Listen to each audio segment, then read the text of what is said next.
All right? But I'm going to go ahead and read this poem. It's called Putting the Niggers to Rest.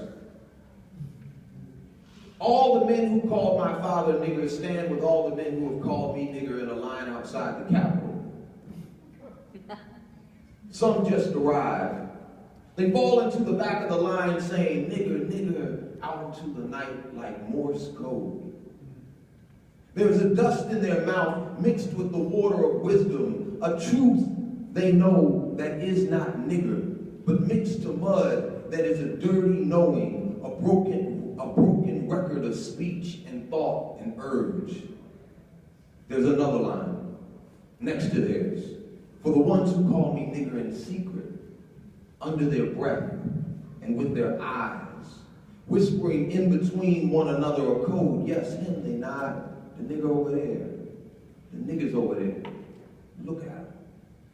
And all over the world, niggas are dying like speech whose reality never was. Niggas tumbling over niggas trying to get on top. Niggas fighting for the right to be niggas in the real live world, to cross from fantasy into the world of flesh, to grab the last boat to America. And there's another line. A line of people who think nigger and then think, my father, my mother said that. My grandmother and grandfather said that. Nigger tradition. I do not want to say that. I do not want to say such a terrible thing, though I am perplexed by some of them calling themselves that. Confused. Why? I mean, that's not right. But it's still not right to call them in secret, under our breath. So terrible.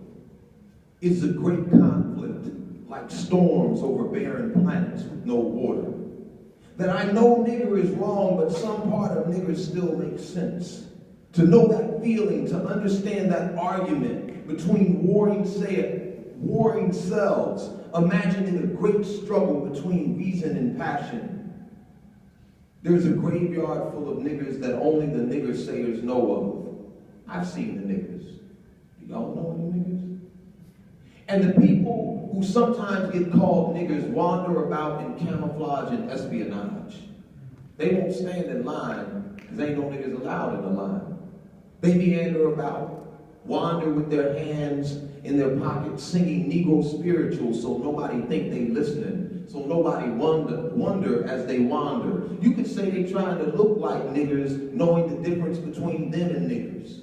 Wearing nigger like a hoodie when necessary, when it's cold outside and they need something to cover them to keep the cold out.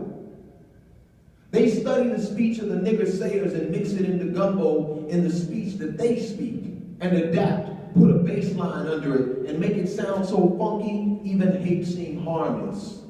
Like a blade dulled from overuse, like a tool beaten against the earth so much it grows dull and only looks like a tool in the hands of the slave on a hot day with someone screaming over your shoulder work.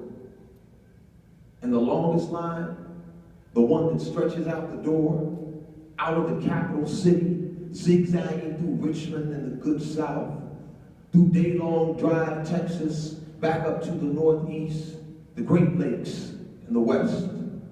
Through those beautiful states with trees and land that makes the draw drop like the canyons and the plains and the deserts, tundra, palm trees. The longest line is the line where people think, niggas, nigga shit. Jacked up shit. And there is no one who fits the description to be found. Nobody to be conjured as a nigger anywhere around.